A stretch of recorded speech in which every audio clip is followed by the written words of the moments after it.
According to a hadith in Sahih al-Bukhari, Allah created Adam as a duplicate of himself. Narrated Abu Huraira, Muhammad said, Allah created Adam in his complete shape and form, 60 cubits, about 30 meters, in height. In spite of statements like this littered throughout Islam's authoritative sources, many people think the Islamic deity is a supratemporal, spaceless, and immaterial being. However, this popular but fault-ridden idea has nothing to do with what Muhammad originally taught and everything to do with what later Muslims, especially under the influence of Greek philosophy, came to believe must be true of Allah if he's to be taken as the uncreated creator of time, space, and matter. In a previous video, I looked at Surahs 42:11 and 112:4, since it's often claimed that those passages trump the vast body of evidence, no pun intended, that the Islamic Allah is a corporeal being, just like he was in the pagan pantheon when Muhammad, in a game of religious duck-duck-goose, singled him out as the only god with whom he'd run around the Kaaba. Having shown that those passages are not contrary to the idea that Muhammad's false god had a body, in this video I'll show that Surah 112 actually supports it.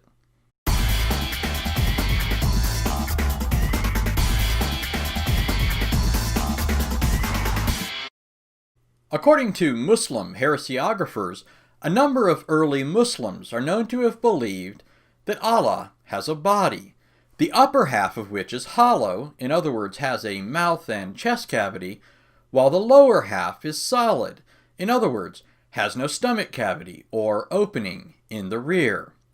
For instance, the following source tells us about the view of a Muslim named Hisham bin Salim al-Jawaliki. He claimed that what he worshipped is in the form of a man, but without being flesh and blood, that is, like ours, that his deity is made of a diffused white light.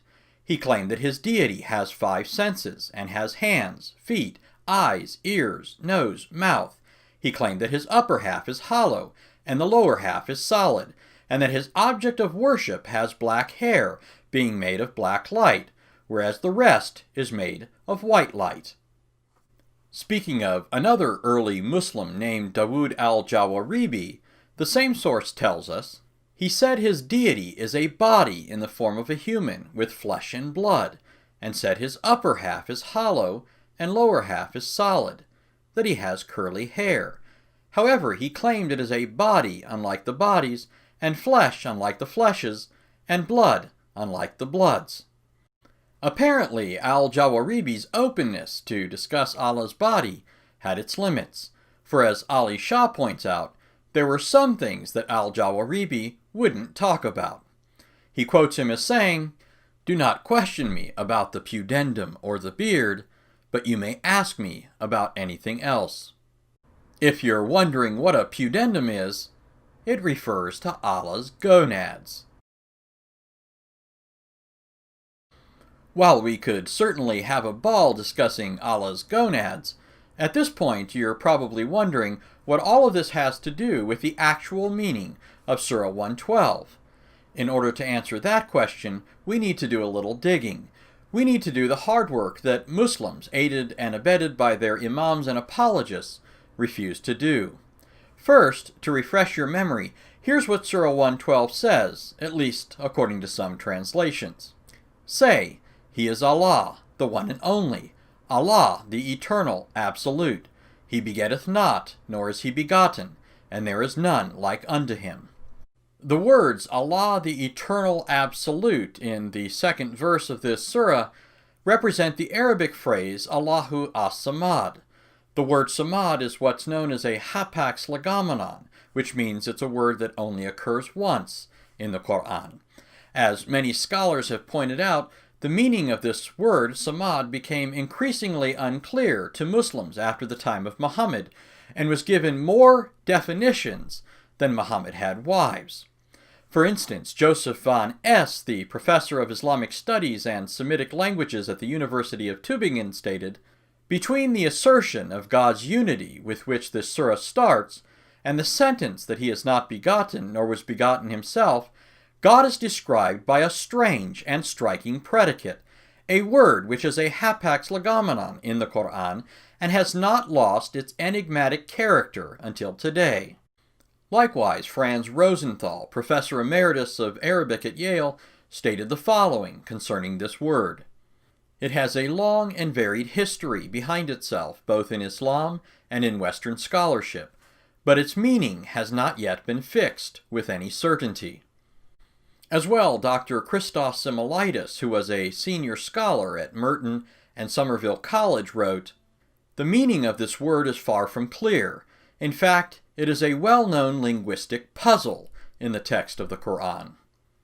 One quick and easy way to see the confusion that exists over the meaning of this word is simply by noting the many different ways it's been translated, even by Muslim translators. Yusuf Ali, the eternal, absolute; Muhammad Pickthall, the eternally besought of all; Wahiduddin Khan, the self-sufficient one; Ahmed Ali, the imminently indispensable; Ali Kali Karai, the all-embracing; the monotheist group, the indivisible; Hassan al-Fatih Karabullah, the called upon. The reason this word has proven to be so problematic, leading later Muslims to assign various meanings to it, is because the original and literal meaning of the word is solid, not hollow, or having no cavity or open space. In fact, that's exactly how it's rendered in the translation of Bijan Moinian. God is solid. This definition and interpretation of the meaning of samad is borne out by several lines of evidence. For the sake of brevity, I'll just mention 3, and you're not going to want to miss the last one. First, according to the science of Quranic interpretation, in order to know the meaning of a given passage of the Quran, one must know the occasion, reason, or causes for which it was given. For instance, in his Uzul at-Tafsir, Bilal Phillips wrote, "Knowledge of the reasons for revelation is of great importance to understanding the Quran, as well as many of the Islamic laws contained in it." So, what was the occasion or reason that provoked Muhammad to utter the words of Surah 112? According to the tafsir or commentary of Sayyid Abu Ala Maududi, Surah 112 was Muhammad's response to a question that a representative of the polytheists put to Muhammad. He records the following report. Amir bin at-Tufail said to Muhammad, "O Muhammad, what do you call us to?" Muhammad replied, "To Allah." Amir said, "Then tell us of what he is made, whether of gold, silver, or iron." Thereupon this surah was sent down. Maududi records other reports, as do other Muslim scholars, and they all come down to the same basic question. Does Allah have a material makeup?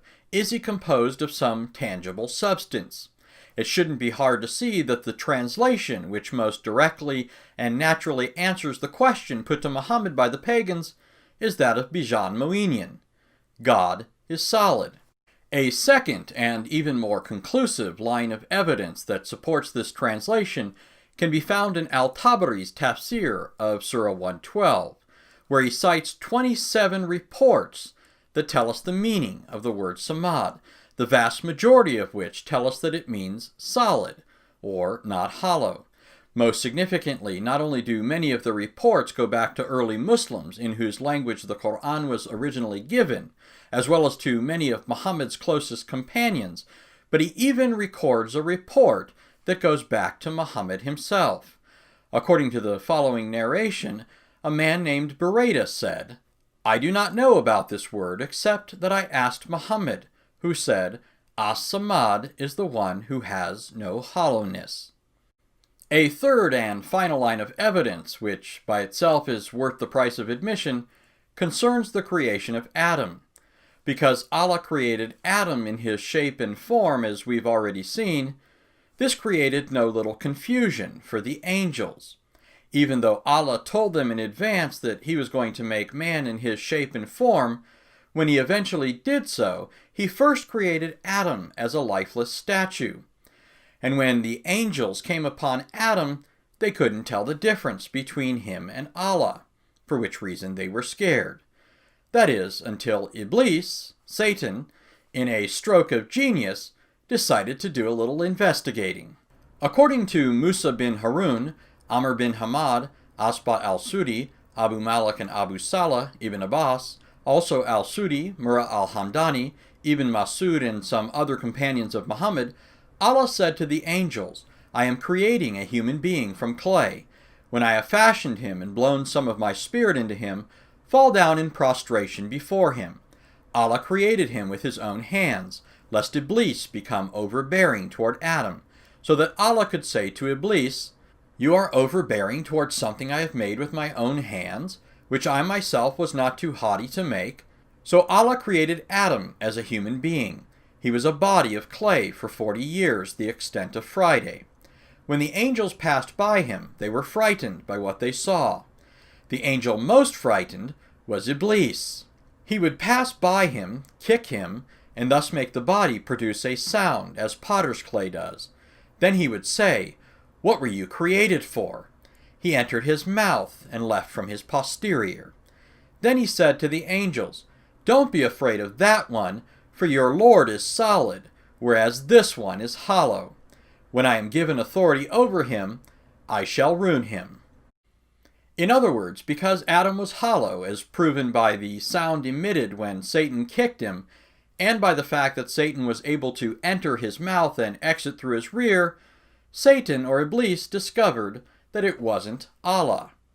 Apparently, the Islamic Satan and angels all knew that you can enter Allah's mouth, but you can't get out of his butt. Lord willing, I'll have more to say about Allah's body, including his genitals, but for now, the next time a Muslim tells you that his God is immaterial, timeless, and spaceless like the God of the Bible, do Allah a solid and point them to this video.